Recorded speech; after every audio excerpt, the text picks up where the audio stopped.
close against the Idaho-Wyoming border. At the headwaters of the Snake River lies the high mountain-girt valley of Jackson Hole, fiercely beautiful in setting and richly historic in background. Jackson Hole and the raw, jagged peaks of the Teton Mountains to the west have captured popular imagination, as has no other region in the Rockies. Jackson Hole became a fabled outpost of the vanished western frontier, the legendary last stand of the outlaws. And of all the stories which have given rise to that picture, perhaps none is more starkly simple than one which has become known as the affair at Cunningham's ranch. As in the case of other frontier communities, the story of the early settlers in Jackson Hole is one of isolation and hardship. When winter closed in and cut off the valley from the nearest settlements across the mountains, life was a struggle for survival against the bitter cold and drifting snow. Occupied with the task of making a home in the face of tremendous odds, the homesteaders were solid, law-abiding citizens with little time for lawlessness and less for violence. On the rare occasions when gunplay broke out between men in the valley, it was of a nature that could hardly appear heroic except through the romantic eyes of a novelist. In the harsh light of reality, violence was brutal and ugly, and dispatched with a speed and finality grimly typical of the frontier. The Cunningham ranch affair broke with a suddenness that shocked the entire valley.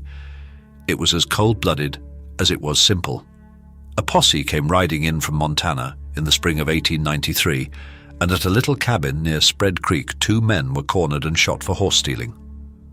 Little news of the Spread Creek incident ever leaked out of the valley in the early days, and when the first general flow of tourist travel into Jackson Hole began nearly 40 years later, the affair at Cunningham's ranch was still a widely known but reticently guarded story. By then, most of the old-timers who had been members of the posse were dead, and those who were left still were not interested in discussing the matter, and so the story of the killing relies almost entirely on the memory and information of the one man who cared to talk about it, Pierce Cunningham. A quiet, weather-beaten little man, Pierce Cunningham came into Jackson Hole with the first influx of settlers during the late 1880s. He homesteaded in the valley, and there on Flat Creek he worked his ranch and married and raised his family. In the fall of 1892, while he was haying on Flat Creek, Cunningham was approached by a neighbor named White, who introduced 2 strangers, stating that they wished to buy hay for a bunch of horses they had with them. One of the men, named George Spencer, was about 30 and had come originally from Illinois. The other was an Oregon boy named Mike Burnett, much younger than Spencer, but already rated a first-class cattleman, after having punched cattle for several years elsewhere in Wyoming. Cunningham sold them about 15 tons of hay and, incidentally, arranged to let the men winter in his cabin near Spread Creek, about 25 miles to the north, since Cunningham himself intended to remain at Flat Creek. He also arranged for his partner, a burly Swede named Jackson, to stay with them. Rumor began spreading during the winter that the 2 men on Cunningham's place were fugitive horse thieves. Some of the rustlers' horses, it was said, belonged to a cattleman in Montana. A valley rancher had worked for him and recognized some of the brands. Before the snow was gone, Cunningham had taken it upon himself to snowshoe to Spread Creek, investigate conditions, and warn Jackson to be on guard. Once there, his suspicions were confirmed. Cunningham spent several days with the men, went with them to search for their horses, and recognized certain stocks and changed brands that left no question in his mind as to their guilt. The die was cast, and although he could readily have warned the men of their danger, Cunningham returned home without doing so. The next spring, however, he ordered Spencer and Burnett to leave, and they did. But unfortunately for them, they returned to look for some horses on the very day they should have been absent. This was in April 1893. Across the mountains to the west, a man from Montana was organizing a posse in the little Idaho settlement of Driggs. Somehow, possibly on a tip relayed from the hole, he had got wind of the rustlers on Cunningham's place and was coming to get them.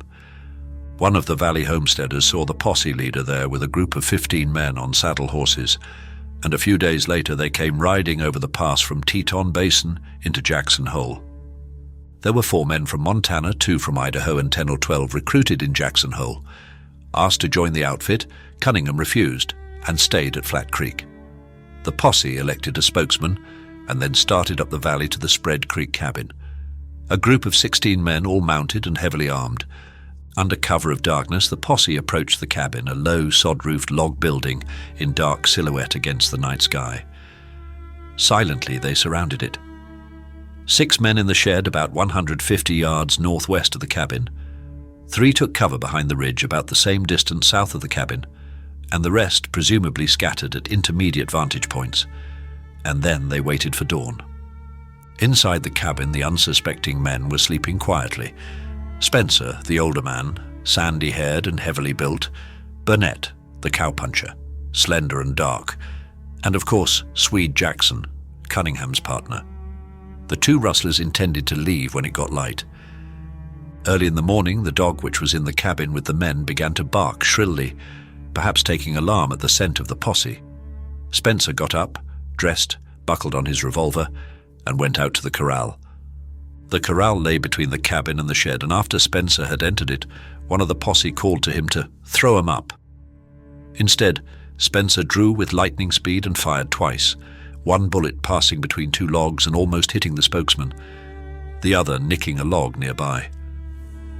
The posse returned fire and Spencer fell to the ground, propping himself up on one elbow and continuing to shoot until he collapsed. Meanwhile, Burnett had gotten up, slipped on his overalls and boots and fastened on his revolver. Then he picked up his rifle in his right hand and came out of the cabin. As he stepped forth, one of the men behind the ridge fired at him. The bullet struck the point of a log next to the door just in front of Burnett's eyes. Burnett swept the splinters from his face with his right hand as he reached for his revolver with his left, and fired left-handed at the top of the gunman's hat, just visible over the ridge. The shot was perfect. The bullet tore away the hat and creased the man's scalp. He toppled over backwards. Burnett then deliberately walked over to the corner of the cabin and stopped, with rifle in hand, in full view of the entire posse, taunting them to come out and show themselves. From inside the cabin, Jackson pleaded with him to come in or he would get it too. Burnett finally turned, and as he did so, one of the members of the posse shot him. The bullet killed Burnett instantly, and he pitched forward toward the cabin, discharging his rifle as he fell. Now only Jackson was left in the cabin. A big bumbling man with a knack for trouble, Jackson had once before been taken by mistake for a horse thief and been scared almost to death. When he was now ordered to come out and surrender with his hands in the air, he did so immediately. The work of the posse was done. Mike Burnett lay face down in the dirt at the corner of the cabin. The bullet from his last shot lodged in a log beside him. George Spencer, his 6-shooter empty, was sprawled inside the corral with 4 charges of buckshot and 4 or 5 bullets in his body. They were buried in unmarked graves a few hundred yards southeast of the cabin, on the south side of a draw. No investigation was ever made, no trial held, and the matter was hushed up. As years went by, the subject of the killing at Spread Creek became a touchy one, and most of the men directly involved preferred not to talk about it.